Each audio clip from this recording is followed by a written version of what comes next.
O Evangelho segundo o Espiritismo. Allan Kardec. Capítulo 5. Bem-aventurados os aflitos. 1.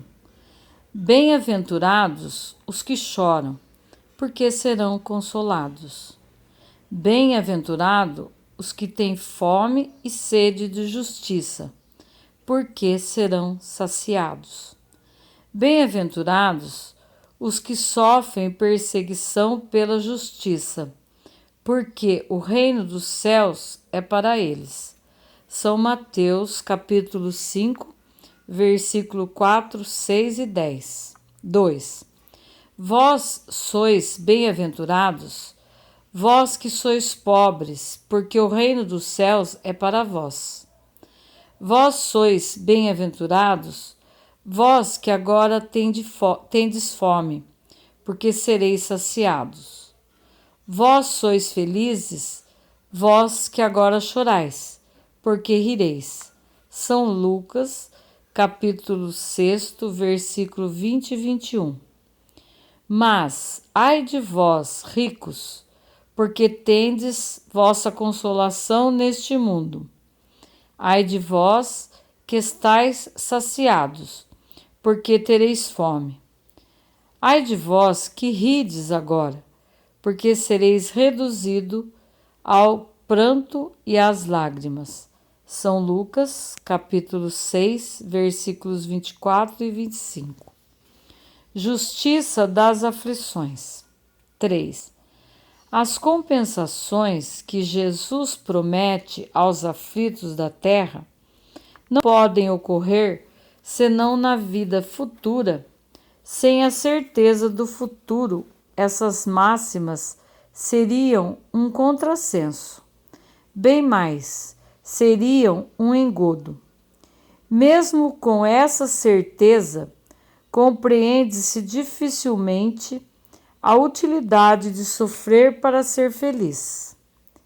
É, disse, para ter mais mérito. Mas então pergunta-se, por que uns sofrem mais do que os outros? Por que uns nascem na miséria e outros na opulência, sem nada terem feito para justificar essa posição? Por que para uns nada dá certo, enquanto para outros tudo parece sorrir?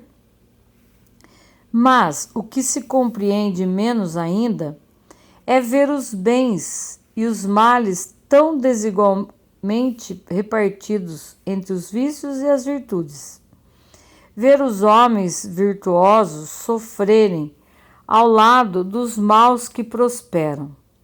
A fé no futuro pode consolar e levar à paciência, mas não explica essas anomalias que parecem desmentir a justiça de Deus.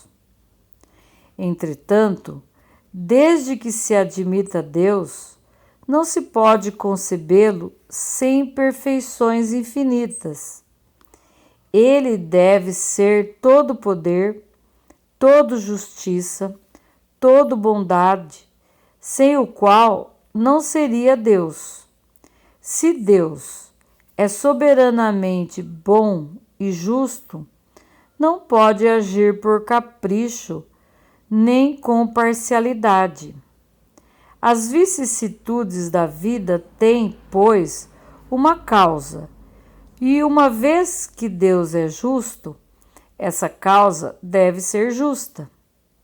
Eis o que cada um deve compenetrar-se bem. Deus colocou os homens sobre o caminho dessa causa pelos ensinamentos de Jesus. E hoje, julgando-os bastante maduros para compreendê-la, a revelou inteiramente pelo Espiritismo, quer dizer, pelas vozes dos Espíritos. Causas atuais das aflições. 4.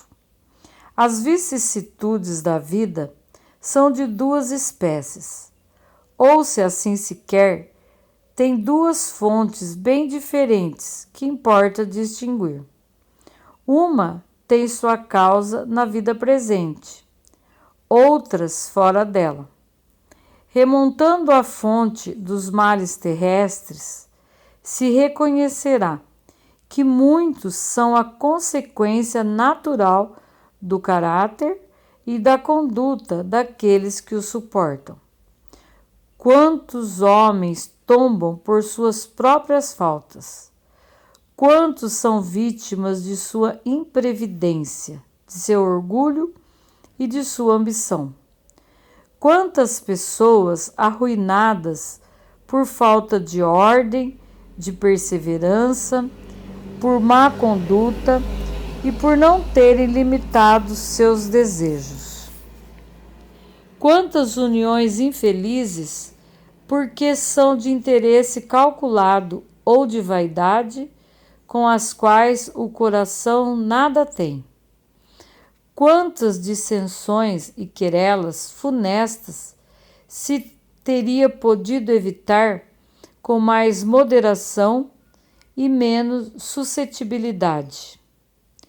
Quantos males e enfermidades, intemperança e dos excessos de todos os gêneros? Quantos males, quantos pais são infelizes com seus filhos porque não combateram suas más tendências no princípio, por fraqueza ou indiferença, deixaram-se desenvolver neles os germes do orgulho, do egoísmo e da tola vaidade, que secam o coração. Depois, mais tarde, recolhendo o que semearam, se espantam e se afligem pela sua falta de respeito e gratidão. Que todos aqueles que são atingidos no coração pelas vicissitudes e decepções da vida, interroguem friamente sua consciência, que remontem progressivamente à fonte dos males que os afligem, e verão se o mais frequentemente não podem dizer: se eu tivesse ou não tivesse feito tal coisa, eu não estaria em tal situação. A quem, pois, culpar de todas as suas aflições, senão a si mesmos? O homem é, assim, num grande número de casos, o artífice dos seus próprios infortúnios. Mas, ao invés de o reconhecer, ele acha mais simples, menos humilhante para a sua vaidade, acusar a sorte, a providência, a chance desfavorável, sua má estrela, enquanto que sua má estrela está na sua incúria. Os males dessa natureza formam, seguradamente, um notável contingente nas vicissitudes da vida. O homem os evitará quando trabalhar para o seu aprimoramento moral, tanto para quanto o seu aprimoramento intelectual. 5. A lei humana alcança certas faltas e as pune. O condenado pode, pois, dizer-se que suporta a consciência do que fez, a consequência do que fez. Mas a lei não alcança e não pode alcançar todas as faltas. Ela atinge mais especialmente aquelas que prejudicam a sociedade, e não aquelas que não prejudicam aquele. Mas Deus quer o progresso de todas as suas criaturas. Por isso, ele não deixa impune nenhum desvio do caminho reto. Não há uma só falta, por pequena que seja, uma infração à sua lei, que não tenha consequências forçadas e inevitáveis, mais ou menos tristes, de onde se segue, nas pequenas como nas grandes coisas, o homem é sempre punido pelo que pecou. Os sofrimentos que lhes são a consequência são para ele uma advertência de que errou. Eles lhes dão a experiência, fazendo-os sentir a diferença entre o bem e o mal e a necessidade de se melhorar para evitar no futuro o que lhe foi uma fonte de desgostos, sem para se emendar, e confiando na impunidade retardaria seu adiantamento e, por conseguinte, a sua felicidade futura. Mas a experiência, algumas vezes, vem um pouco tarde, quando a vida foi dissipada e perturbada, as forças desgastadas, e quando o mal não tem mais remédio. Então o homem se põe a dizer: se no início da vida eu soubesse o que sei agora, quantas faltas teria evitado. Se fosse recomeçar, eu faria de outro modo, mas não há mais tempo. Como o obreiro preguiçoso que diz: eu perdi minha jornada, ele também se diz: eu perdi minha vida. Mas, da mesma forma que para o obreiro o sol se ergue no dia seguinte e uma nova jornada começa, permitindo-lhe reparar o tempo perdido, para ele também, depois da noite do túmulo, brilhará o sol de uma nova vida, na qual poderá aproveitar a experiência do passado e suas boas resoluções para o futuro.